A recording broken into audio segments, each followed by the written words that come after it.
about that. We have Adam Edwards, who is an Iraqi war veteran who toured in Iraq for 15 months. Now, I'm going to take a wild guess, but I think you're a Ron Paul supporter. So tell me a little bit of how your experience in the United States Army influenced your support for Ron Paul.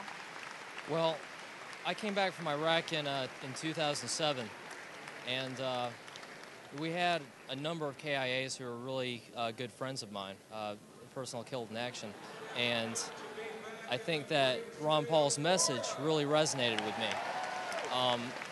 What I really want out of a president, out of a leader, is someone who will say that the well-being of an entire nation isn't worth one single American soldier. And those nations I'm talking about are Iraq and Afghanistan and Libya. I want a president who will actually stand up and defend the Constitution and not just offer empty rhetoric. We've seen different foreign policy initiatives and foreign policy ideas from all the candidates here today. What is it about Ron Paul's foreign policy initiatives that are most attractive to you? I think it really comes down to his record, his voting record in Congress. He's been a staunch constitutionalist for 30 years, and that's something that no other candidate can really even compare with. And I looked at all the others closely, even though I was a supporter ever since the 2008 election and am now, but I still don't have that sense of trust that I have with Ron Paul. Why is that sense of trust important to you? I want someone who is going to take the White House and just do what he says he's going to do, and I see that in Ron Paul.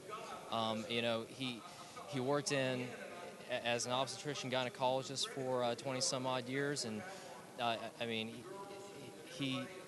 the biggest thing about it is he feels he has nothing to gain from politics itself, aside from he was called to service. He was called to serve as a congressman.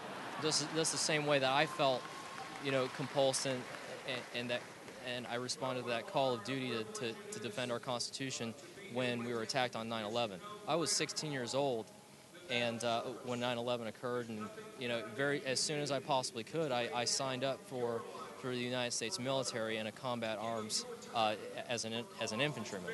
Now, Ron Paul actually wasn't able to make it here today. Does that influence your vote at all or anything like that? Well, I look at it like this.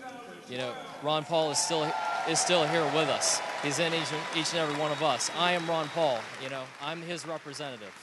Okay, thank you so much for joining us. We appreciate it. All right, back to you, Frank.